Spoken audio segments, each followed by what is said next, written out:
আজকে আমি হাজির হয়ে গেছি দারুণ স্বাদের ভেটকি মাছের একদম অন্যরকম রেসিপি নিয়ে। এটা বানানো খুব সহজ, হাতের কাছে থাকা সামান্য কিছু উপকরণ দিয়ে একদম ভিন্ন স্বাদের ভেটকি মাছ আপনারা খুব সহজেই বানিয়ে ফেলতে পারেন। এটা পোলাও কিংবা ফ্রাইড রাইস, এমনি ভাতের সাথে কিংবা রুটির সাথে দারুণ লাগে খেতে। বন্ধুরা, আপনারা যদি আমার মতো একবার বানিয়ে দেখেন, আশা করছি আপনাদের খুব ভালো লাগবে। নতুন রাঁধুনিরাও এটা খুব সহজেই বানিয়ে ফেলতে পারবেন। আপনাদের কাছে বিশেষ অনুরোধ রইল আমার এই ভিডিওটি সম্পূর্ণ দেখার জন্য। নমস্কার বন্ধুরা, ইজি কুক চ্যানেলে আপনাদের সবাইকে স্বাগত জানাই। চলুন শুরু করছি। আমি এখানে 500 গ্রাম ভেটকি মাছ নিয়ে নিয়েছি। আপনাদের পরিমাণ অনুযায়ী আপনারা বাড়িয়ে বা কমিয়ে নিতে পারেন। ভেটকি মাছটাকে প্রথমে আমি ধুয়ে পরিষ্কার করে নিয়েছি, একদম জল ঝরিয়ে নিয়েছি, যাতে একটুও জল না থাকে সেই রকমভাবে আমাদের মাছটাকে ধুয়ে নিতে হবে। আর পিসগুলো দেখুন, আমি ঠিক এই রকম সাইজের পিসগুলো নিয়ে নিয়েছি। আমি এখানে ভেটকি মাছের ফিলে নিয়ে নিয়েছি, অর্থাৎ এগুলোতে একদমই কাঁটা নেই। আপনারা চাইলে কাঁটা শুদ্ধ যে পিস হয় সেই মাছও নিতে পারেন, তাতে কোনো অসুবিধা নেই। এবারে আমি 1 টেবিল স্পুন নুন দিয়ে দিলাম। আগের থেকে আমি 13-14 কোয়া রসুন গ্রেট করে নিয়েছিলাম। পরিমাণে আমার এতটা হয়েছে। রসুনগুলোকে দেখুন এইভাবে গ্রেট করে নিতে হবে, যাতে এই রকম সাইজ হয়। আপনারা কুচিয়ে নিতেও পারেন, তবে এখানে রসুন বাটা ব্যবহার করা যাবে না, তাতে টেস্টটা আসবে না তরকারি। এবারে আমি 1 টেবিল স্পুন গোলমরিচের গুঁড়ো দিয়ে দেবো। মাছের গায়ে যে আঁশটে একটা গন্ধ থাকে, তার জন্য আমি এখানে হাফ লেবু ব্যবহার করছি। আপনারা চাইলে এখানে ভিনিগারও ব্যবহার করতে পারেন। মাছে কিন্তু আমি কোনো হলুদের ব্যবহার করব না। এবারে হাত দিয়ে আমি সমস্ত মশলাগুলোকে ঘষে ঘষে মাছের গায়ে যাতে সুন্দরভাবে লেগে যায় সেইভাবে আমাদের প্রথমে মাখিয়ে নিতে হবে। দেখুন, ঠিক এইভাবে আমাদের মাখিয়ে নিতে হবে, যাতে মাছের গায়ে সমস্ত উপকরণগুলো লেগে যায়, সেদিকে আমাদের খেয়াল রাখতে হবে। আমার মাখানো হয়ে গেল, তো এটাকে আমি রেখে দেবো প্রায় 10 মিনিট মতো। ঢাকা চাপা দিয়ে রেখে দিলাম।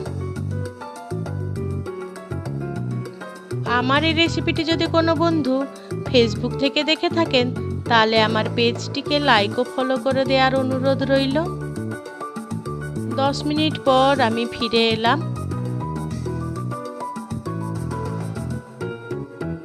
মাছগুলো আমার সুন্দরভাবে ম্যারিনেট হয়ে গেছে। এবারে আমি এখানে দিয়ে দেবো ময়দা। প্রায় 2 টেবিল স্পুন মতন ময়দা দিয়ে দিলাম। দিয়ে হাত দিয়ে মাছগুলোকে সুন্দরভাবে কোট করে নেব। এই পর্যায়ে কিন্তু আমাদের খুব ভালো করে নিতে হবে।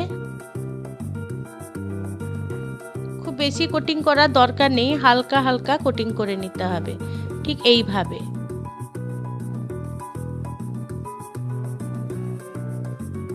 এবারে সমস্ত মাছগুলোকে আমি কোট করে নিয়েছি। এবারে এটাকে সাইডে সরিয়ে রাখলাম। এবারে গ্যাসে কড়াই বসিয়ে দিলাম। কড়াইটা বেশ গরম হয়ে গেলে তাতে আমি রিফাইন অয়েল দিয়ে দেবো। এই রান্নাটা কিন্তু আমাদের সাদা তেলেই করতে হবে, সর্ষে তেলে মোটেও ভালো লাগবে না। তাই আমি এখানে প্রায় 3 টেবিল স্পুন মতন সাদা তেল দিয়ে দিয়েছি। তেলটা বেশ গরম হয়ে গেলে সামান্য একটুখানি নুন দিয়ে দিলাম, যাতে কি মাছটা কড়াই গায়ে না লেগে ধরে। এবারে গ্যাসের আঁচ লো করে দিয়ে আমি মাছগুলোতে একটু ফাঁকা ফাঁকা করে ছেড়ে দেবো, যাতে একে অপরের গায়ে না লেগে যায়। সেই দিকে খেয়াল রেখে আমাদের মাছগুলোকে প্রথমে ছেড়ে দিতে হবে। দিয়ে লো টু মিডিয়াম আঁচে আমাদের মাছটাকে ভাজা করে নিতে হবে। খুব বেশি ভাজা করার দরকার নেই, হালকা ভাজা করে নিতে হবে। আমার এই রেসিপিটি যদি কোনো বন্ধু ইউটিউব থেকে দেখে থাকেন, তাহলে আমার এই ক্ষুদ্র চ্যানেলটিকে সাবস্ক্রাইব করে আমার পাশে থাকার জন্য অনুরোধ করছি। এক পিঠ হয়ে গেছে, আর এক পিঠ আমি উল্টে নিচ্ছি। গ্যাসের ফ্লেম অবশ্য লো টু মিডিয়াম আঁচ রেখে আমাদের এই মাছগুলোকে ভাজা করে নিতে হবে। দেখুন উল্টে পাল্টে আমি ভাজা করে নিচ্ছি। তেলের মধ্যে দিয়ে সমস্ত মাছগুলোকে আমি সুন্দরভাবে ভাজা করে নিতে হবে। বন্ধুরা, আপনারা ভেটকি মাছের কোন রেসিপি পছন্দ করেন সেটা কিন্তু আমাকে কমেন্টে জানাতে ভুলবেন না। দেখুন মাছগুলো আমার ভাজা হয়ে গেছে। এবারে আমি তেল ঝরিয়ে মাছগুলোকে তুলে রাখবো।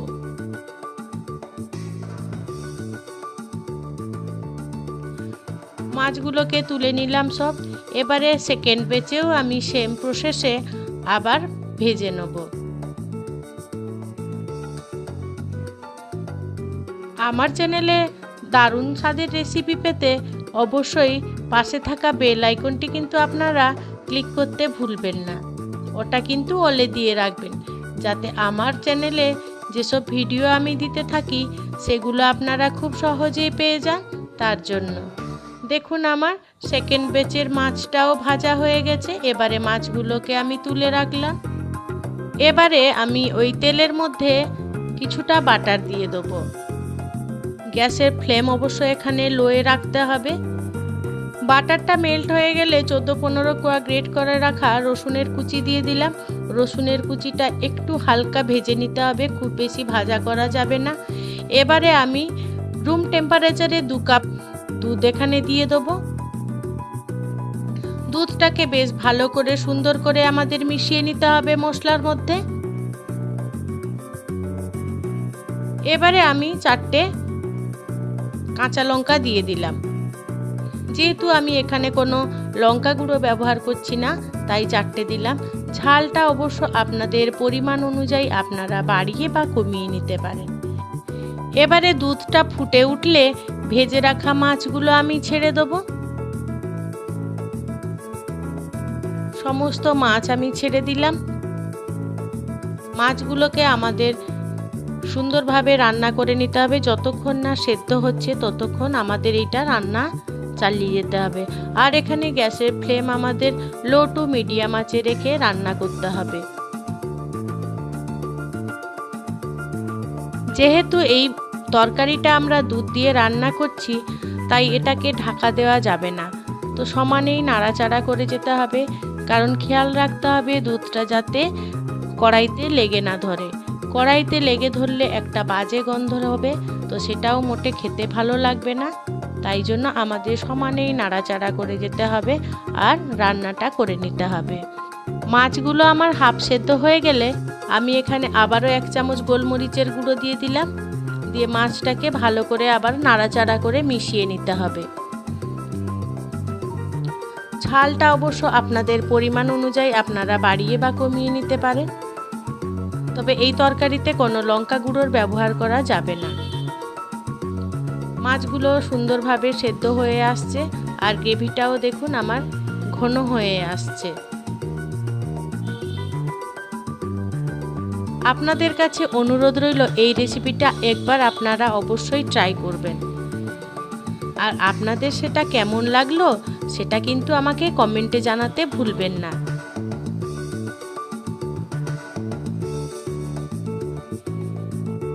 বন্ধুরা, এই রান্নাটা করার সময় আমাদের অনবরত কিন্তু নাড়াচাড়া করতে হবে আর খুব সাবধানে করতে হবে যাতে মাছগুলো ভেঙে না যায়, সেদিকেও আমাদের খেয়াল রাখতে হবে। আর দুধটাও যাতে কড়াইতে না লেগে যায় সেদিকে আমাদের খেয়াল রাখতে হবে। এই তরকারিটা কিন্তু বেশি ঝোল ঝোল হবে না, একদম গামাখো গামাখো হবে। অর্থাৎ গ্রেভিটা ঘন হয়ে আসলে আমাদের গ্যাসের ফ্লেম অফ করে দিতে হবে।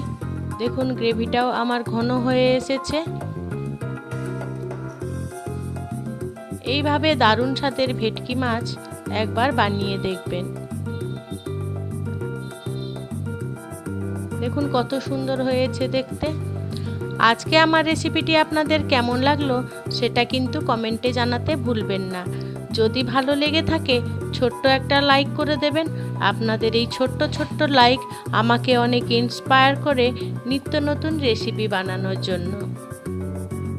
এবারে রান্না করা মাছগুলোকে আমি কিছুক্ষণের জন্য ঢাকা চাপা দিয়ে রেখেছিলাম। তারপরে দেখুন কত সুন্দর হয়েছে। এবারে আমি এটাকে সার্ভ করে দেখাবো।